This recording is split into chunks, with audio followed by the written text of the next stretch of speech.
Welcome back, everybody, to the HM Vlog.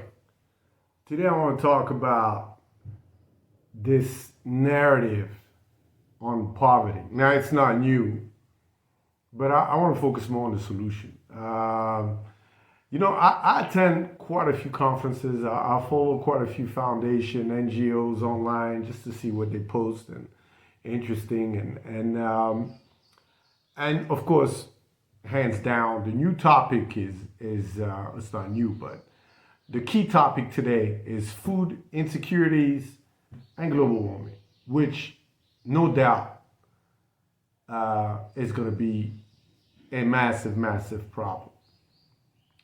And it's so funny because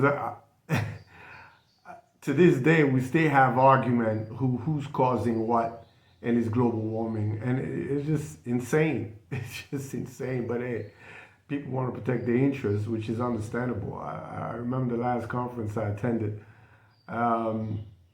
It was for an hour and a half. These guys were talking about how the planet, temperature do change after X amount of time, and others would know the humans has an impact for an hour and a half, solving nothing. And that's why I'm not a big fan of conferences, but that's not the point. But the problem now is this new narrative of, okay, now this problem of food insecurity and global warming is getting worse and worse. It's impacting, especially, of course, low-income communities and Africa, some part of Asia. We've seen the flood in Pakistan, which is just crazy. But the problem now is the problem with all those big foundations, which is a top to bottom approach, right? I just don't get it. Well, I do get, but I just don't understand why we buy into the narrative. Because if there's a group of people selling a narrative to another group of people, that's okay. They're doing it for their own interest. But if we keep buying this narrative, who are we to blame? We keep buying this nonsense and nobody's talking about it. We are here greeting those organizations like they save you, and they're not saving anything. So what am I talking about, right? This food insecurity and global warming is really affecting the agricultural sector. Some area that are really dry area is getting even harder to grow food for a lot of those communities. But there's already local solutions that have existed for centuries that some communities are bringing back that is working. And I'll put you need to Google this guy, man. I'm going to put a brief video, definitely his name. I don't remember his name right now, but it's from West Africa, where he used an ancestral technology, low tech, and he built a whole forest by himself in a dry area. We don't need new R&D from the West to be sold or given or whatever the case to those to those countries affected by global warming. We don't need new tech. What we need is education. We need to educate those communities of what's out there, what's working. And we need to match those solutions to the need of the community. We need a bottom-up approach. And for some reason, our leaders, not all of them, but most of them, just believe that Western technology is what's going to save the world. We keep looking outside in. I just don't get it. Is it a lack of intellectual view of things or knowledge? I don't know, man. I wish I can interview some of them and ask them why you don't pay attention to those programs that are very micro programs run by one or two organizations that have shown that is working. Same thing in health. I remember seeing this documentary, and I'm going off track, but I remember clearly seeing this documentary about this plant that grows all over East Africa, but mostly in Congo, that's been used to cure malaria, right? And this young man, who was a doctor, if I'm not mistaken, was applying for a grant from one of those big pharmaceutical companies to continue research on that plant. And when they found out what he was doing, not only they shut down the grant, but they're threatening him all kinds of stuff to the point where he couldn't handle the pressure anymore. And this is the reality, right? This is the reality. There is, whoever controls the technology is the new master. It's a fact, guys, in any sector. If you don't see that, then, you're not blind, you just don't want to see it.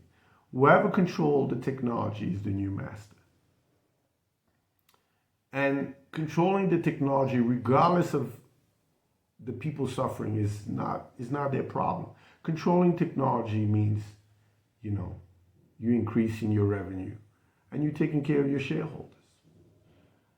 And I'm not going to sit here anymore trying to blame the big corporations, the big this, the big organization, the big that are, perpetrating this model, because also they have interest in there. I'm not going to blame you guys. No, that's a waste of time, and that's not your fault. That's the capitalistic concept where you develop a technology and you have to monetize that technology, and you have to make sure that you dominate the market as much as you can. That's just how it is, man. As a businessman, I understand that. But we, the leaders in Africa, in other developing countries that are the so-called poor countries. I hate that word, but it is what it is, because that's a narrative also that is used. Poor countries that cannot take care of their own will have to, adopt those high tech where we have no say. And we've seen time and time again how those technology have more of a negative impact than positive impact. But the point of this video is two things. Number one, there is local technology to solve most, if not all, of our problems in any sector. They already exist, and some of them just need to be tweaked around, bring back from ancestral level to the 2022 level. Yeah, they just need to be improved, but it can be done on the local, regional, or continental level. And people from outside can learn from it or can participate. I'm a big fan of open source. The current technology we're developing will be fully open source, at least most of it. I'm a big fan of when you're dealing with big problems, especially problems that will cause wars, with water scarcity and food scarcity. You need to think quick, you need to move quick, and you need to incorporate open source system where everybody can contribute. And I'm sure there is out there. So that's the first thing. We need to look inward. We need to start focusing inward. We need to focus on low tech. It doesn't have to be such a high tech with IoT, robotic. I'm a big fan of technology, but there's a lot of things that don't require a lot of stuff. You spend more time on collecting data than solving the problem you're supposed to solve. The second thing is education, man. I truly believe that if you educate the community on how to be sustainable, they will take care of their own. They will. They have no choice. But they need to know. They cannot solve a problem with lack of information.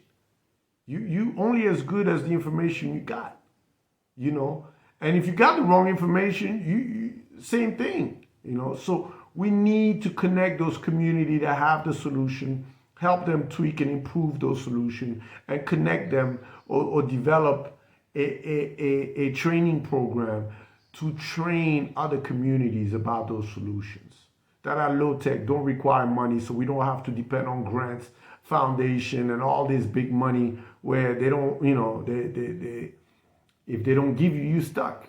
So that was the key point I wanted to make today. I know this video is not going to change anything.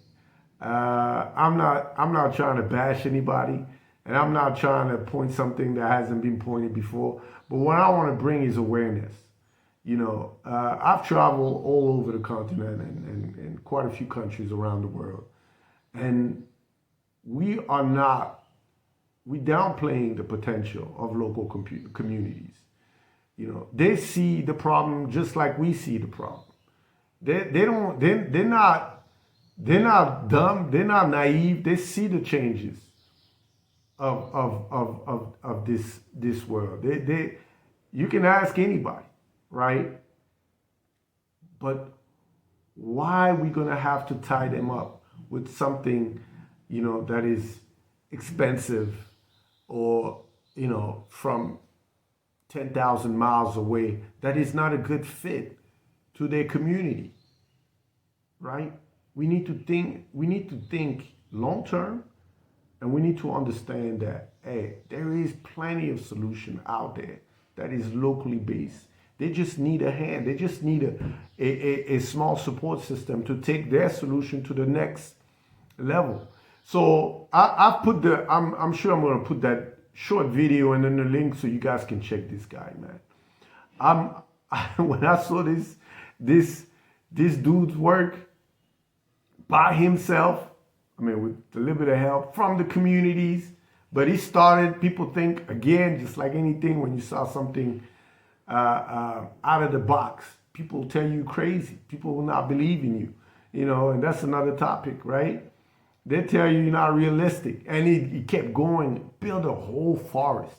When I see this, man, even for me, I'm like, what am I complaining about? When I go through challenges of this and that and not be able to raise and then not be able to scale and all, what am I complaining? This guy single-handedly built a forest. And you see, this is a perfect example. This dude with support can benefit from carbon credit, for example. I don't know the deal with him. I don't know what's going on. Maybe they are, but I'm just saying. Somebody can come in and say, hey, I can help you qualify for carbon credit. So you can generate money. So you can so I can, not only get more resources to continue your building of that forest, but now we can put together a digital training program. And now your idea concept can be duplicated all across the region. And we start picking people that are doing great things. I've met some young girls, right out of college doing hydroponics with no funding, anything. Others doing recycling, picking up plastic all over the community with no resources, with bicycles. Picking up trash bags and plastics from neighborhoods and all that, finding a way to recycle. And they're looking for 100,000. This is what we need to support, guys. Not the big R&D from the MITs and all those things that never put foot in Africa. And I'm not putting those guys down. They're very smart. They got to where they are. But a lot of times now, it's not the big tech that's going to solve big problems. Sometimes, in a lot of ways, simple solution is good enough. Simplify.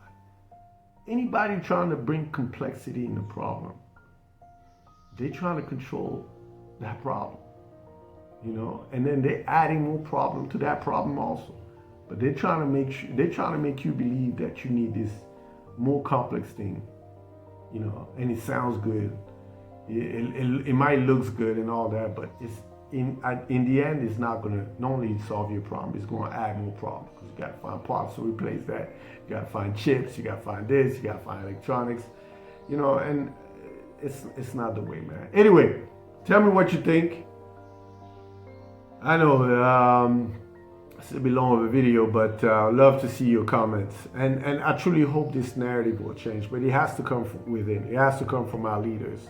Not just in government level, but our community leaders also, man. They need to, they need to be awake of all this nonsense and start looking at things a little bit different. If you want to change something, you need to change the model. You can't just keep, using the same model, expecting a different result. Take care, guys. Hope you love this vlog. Talk to you later.